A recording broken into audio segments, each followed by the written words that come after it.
Lampu kepala ni kalau korang standby bila waktu malam, mudah untuk guna buat kerja waktu malam. Sebab lampu ni korang boleh adjust dia punya saiz cahaya. Saiz dia ni boleh jadi kecil dan boleh jadi besar. Mudah untuk korang suluh benda jauh dekat sebab dia punya lens ni jenis teleskopik. Boleh tarik tolak macam ni, boleh adjust dia punya cahaya dengan adjust dia punya lens ni sahaja. Kalau yang ni yang model baru tau. Yang model ni dia upgrade version, dia tambah display bateri dekat bahagian sini.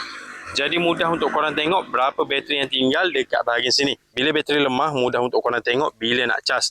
Kalau yang lama, dia tak ada display macam ni tau. Jadi bila bateri habis, korang tak tahu bila nak cas.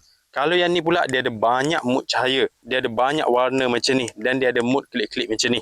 Yang ni sesuai untuk korang pakai lama tau. Sebab dia punya kepala ni, getah dia ni jenis lebar macam ni. Jadi bila korang pakai dekat kepala, tak sakit sangat kepala. Dan bahagian depan sini, dia ada satu span untuk bagi dahi korang ni tak sakit. Dan bila korang pakai dekat kepala, korang boleh adjust dia punya angle macam ni.